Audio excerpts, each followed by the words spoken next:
이렇게 뵙게 돼서 대단히 반갑습니다.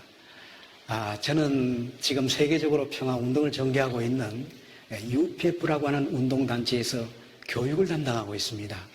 네, 본 영상을 시청하고 계시는 지도자 여러분들을 이렇게 영상으로 뵙게 돼서 먼저 감사를 드립니다. 그리고 저 또한 큰 영광으로 생각합니다. 저는 문선명 한학자 총재 양이분의 가르침을 받으면서 그동안 국제성공연합, 남북통일운동 국민연합, UPF의 이 3대 기관에서 지난 40여 년간 총재님을 모시고 평화와 통일운동에 참여해 왔습니다. 총재 양이분께서는 그동안 파란만장했던 현대사의 그 암울함 속에서도 평화를 위해서 또 통일을 위해서 늘 고민해 오셨고 또 많은 노력을 기울이면서 지금도 변함없이 인류의 평화와 통일을 위해서 노력하고 계시다는 사실입니다. 그래서 저를 비롯해서 본연합의 강사진들이 이러한 활동 내용들을 우리 국민들에게 전해드리는 시간을 많이 갖곤 했습니다. 그러나 아직도 많은 분들이 그러십니다. 총재 양이분께서 많은 운동을 전개하고 계심을 알고는 있지만 그것에 대한 보다 구체적인 의의나 목적에 대해서는 정확히 잘 모르겠다고 하는 분들이 많이 계시다는 것도 알고 있습니다. 네, 그래서 저에게 요청해 오시기를 홍보 영상보다도 또 단편적인 그 강의보다는 좀 더 자세하게 활동의 내용들을 좀 세분화해서 좀 시리즈로 들려주면 참 좋겠다는 말씀들이 계셨습니다. 사실 저로서는 좀 대단히 조심스럽습니다. 그렇게 하려면은 그래도 총재님을 모시고 더 많은 수고를 하셨던 선배님들이 계시는데 제가 하는 것이 적절한 것인가를 생각해 봤습니다.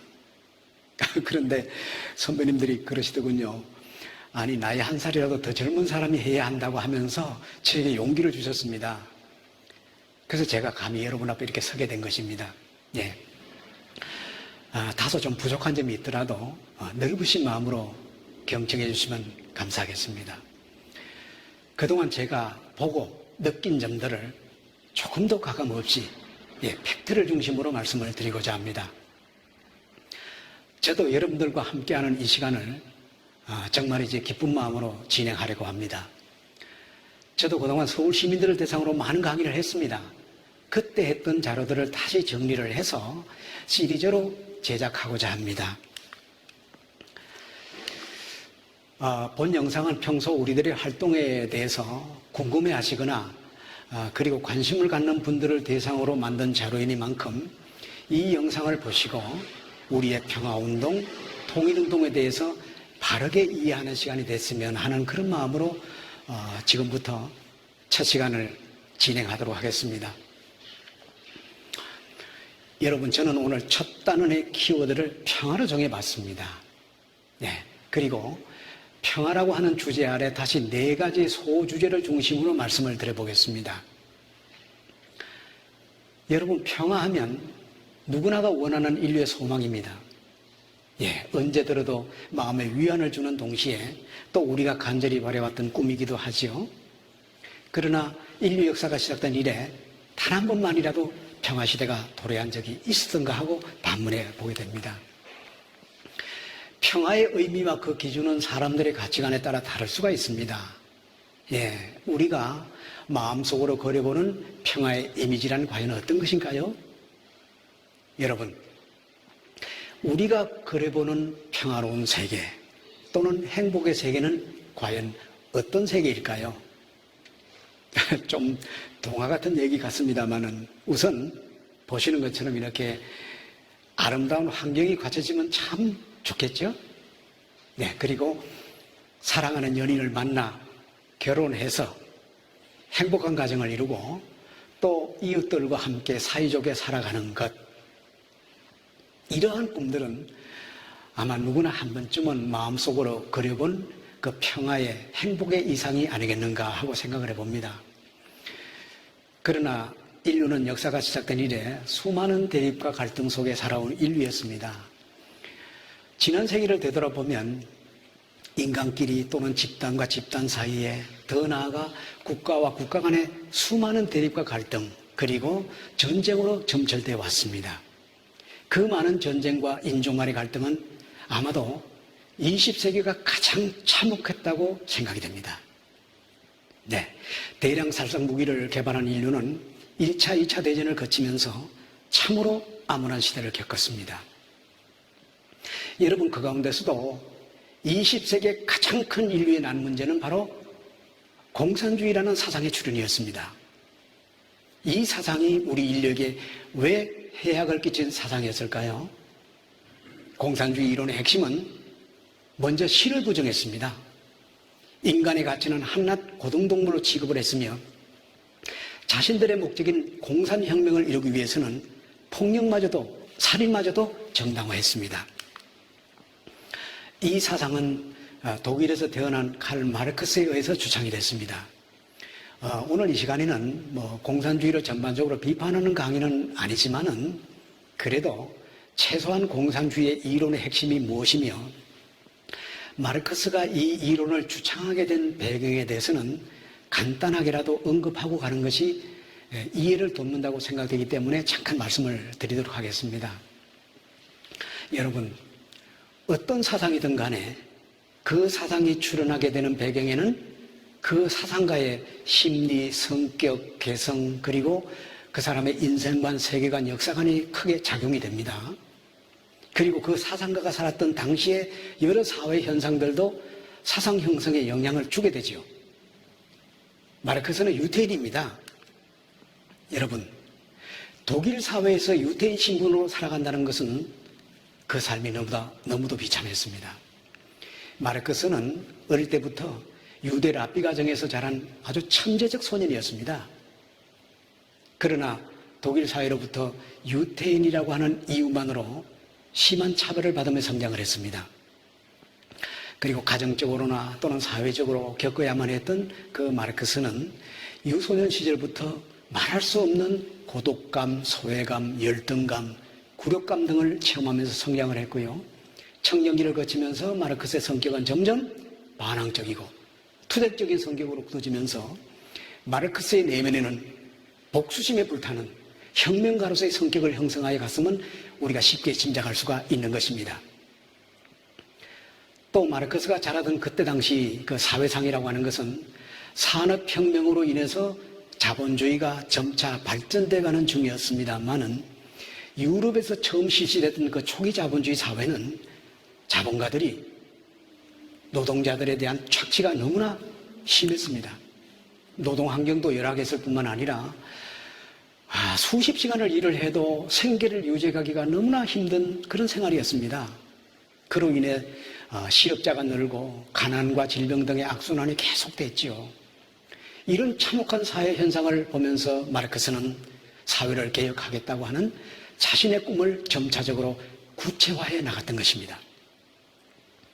여러분, 위정자나 재계인들이 부정부패를 일삼고 권력이 인민에 대한 억압이 극에 달하게 되면 어떻게 됩니까?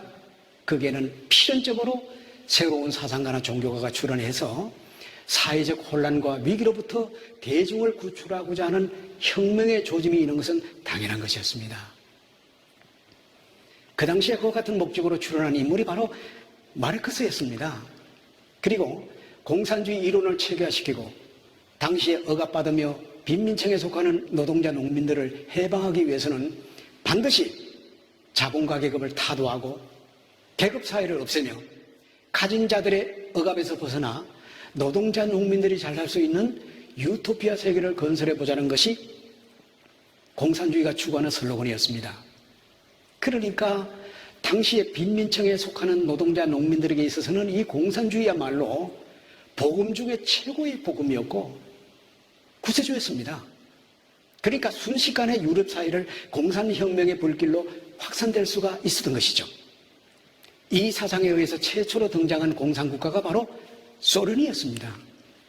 그 이후 공산세계는 전 세계로 팽창해 나갔습니다. 이렇게 전 세계 3분의 1 정도가 공산화되어가는 과정 속에 수많은 인류가 희생을 당해야만 했습니다. 세계는 그야말로 위기였습니다. 이렇게 공산혁명이 확산되어가는 그 과정을 지켜보면서도 당시에 어느 지도자도 또 어느 종교도 공산주의 문제를 극복할 대안을 제시하지 못하고 있는 것이 당시의 상황이었습니다. 그래서 20세기에 있어서 가장 큰 난 문제는 바로 공산주의의 출현이었고 이것을 어떻게 극복할 것이냐가 최대의 과제였습니다. 이럴 때에 문선명 한학자 총재께서는 공산주의 문제를 극복하기 위해 심혈을 기울이셨습니다. 총재 양이문께서는 이렇게 생각을 하셨습니다. 사상을 극복하기 위해서는 반드시 사상으로 맞서야 한다라고 하는 지론이셨습니다. 그러니까 공산주의가 왜 잘못됐는지 이론적으로 학술적으로 비판이 되어져야 하고 그에 대한 대안 사상이 제시되어져야만 공산주의를 극복할 수 있다는 것이죠. 그래서 공산주의를 이길 수 있는 강력한 사상으로 성공사상을 체계화시킵니다. 여러분, 성공이란 말은 공산주의를 이긴다, 극복한다 그런 뜻이지 않습니까? 그리고 이 사상을 중심으로 공산주의를 퇴치할 사상단체로 국제성공연합을 창립하십니다. 그때가 1968년 1월 13일이었습니다. 근데 여러분, 이게 웬일입니까? 총재님 양이분께서는 국제성공연합을 창립하시던 날에 북쪽에서는 뭔 일이 벌어졌을까요? 기가 막힌 일이 벌어지고 있습니다.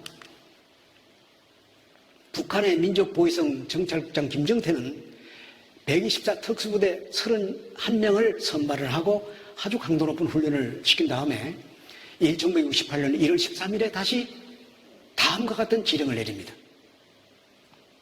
너희들은 남쪽으로 내려가서 청와대를 습격한다.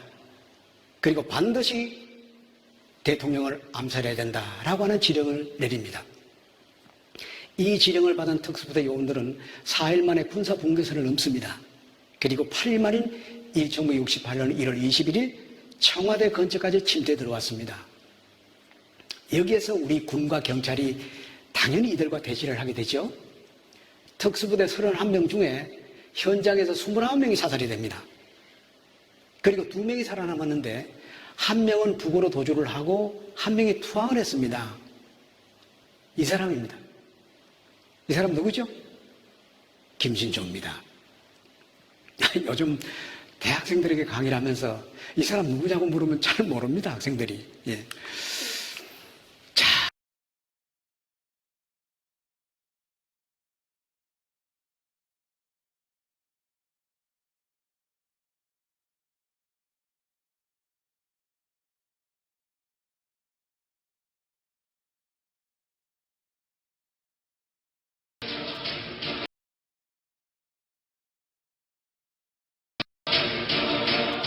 이 장면이 전국에 방송이 됐습니다.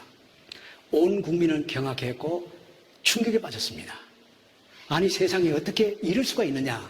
예. 그래서 정부에서는 여러 대책을 내놓았죠. 우선은 군복무기간이 연장됐습니다. 저는 복무기간이 조금 줄었던 때 입대했기 때문에 33개월간 군복무를 했지요.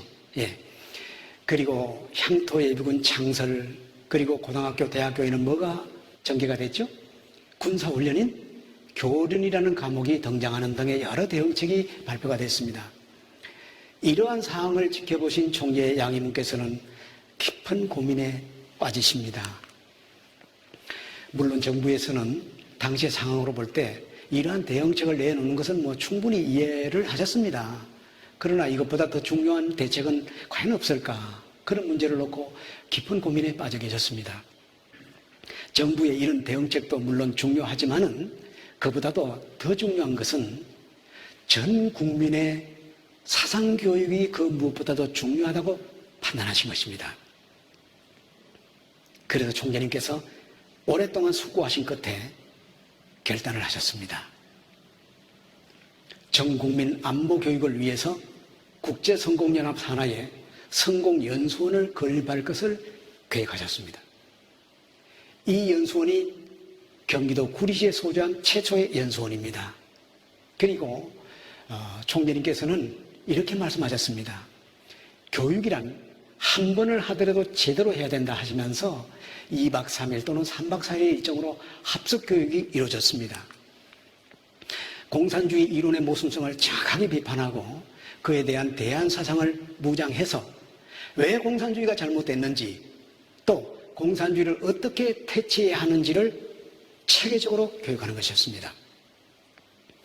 1970년에 건립한 성공연수원에 전국에서 교육생들이 물밀듯이 몰려옵니다. 감당이 되겠습니까? 예. 그래서 경기도 장원의 제2연수원이 건립이 됩니다. 그리고 경기도 용인의 제3연수원을 정설하면서까지 전 국민 안보의식을 고취하기 위해서 국민 정신무장에 총력을 기울이셨습니다. 이곳에서 교육받은 인사들은 주로 국가 공무원이라든지 또 대학생, 그리고 전국의 교사들, 교장단들, 대학 교수진들, 그리고 군 간부, 경찰 간부, 그리고 행정구역의 시군구, 읍면동, 리통, 반장에 이르기까지, 그리고 대한민국을 움직인다고 하는 지도층 인사들이 약 100만여 명의 인사들이 이 연수원에서 교육을 받았습니다. 이분들이 다녀간 여러 기록들이 그대로 보관되어 있습니다. 예. 또 그분들이 남겨주신 소감 등은 지금 살펴봐도 감동적인 소감들이 참 많습니다. 예. 이곳에서 교육받은 많은 인사들이 조국의 현실을 이해하면서 애국심에 불타는 마음으로 제가 어느 시군의 국제성공연합의 지부장을 맡겠습니다. 어느 명과 동단위에 제가 지부장을 맡아서 조국의 안보를 위해 헌신하겠습니다 하면서 그분들 스스로가 자진해서 앞장섰던 그 모습들이 눈에 선합니다. 네. 조국의 안보를 위해 전 국민의 정신무장이 그 무엇보다도 시급했던 때에 총리의 양이분께서는 당시의 상황에서는 굉장히 어려운 실정이었습니다만 100만여 명의 국민교육을 실시한다는 것 참으로 쉽지도 않고 참 어려운 때였는데 실시가 됐던 것이거든요. 예. 그러나 조국을 위하는 일이라면 언제든지 주저하지 않으시고 실행에 옮기는 총재님이셨던 것입니다. 예. 여러분, 이때만 해도 북한의 극악무도한 침략 행위들이 얼마나 많았을 때였습니까? 무장 공비들의 침투가 잦았고 항상 국민 안보에 늘 경각심을 가질 때였습니다. 이러한 때에 총재님의 뜻을 받들어서 국민교육에 앞장섰던 당시에 국제성공연합의 요원들의 그 활약도 참으로 대단했습니다. 예. 조국의 안보를 위해서 국민들의 확고한 애국심과 안보의식을 고취하기 위해서 흘렸던 그 땀들이 국민들 가슴 속에 애국심과 남북통일의 의지를 일깨우는데 아마도 작은 밑거름이 되지 않았나 이렇게 생각을 하면서요. 오늘의 첫 번째 주제인 사상은 사상으로 극복해야 한다라고 하는 내용으로 말씀을 드리게 됐습니다. 경청해 주신 여러분께 감사를 드립니다. 그럼 다음 시간에 또 뵙도록 하겠습니다. 고맙습니다.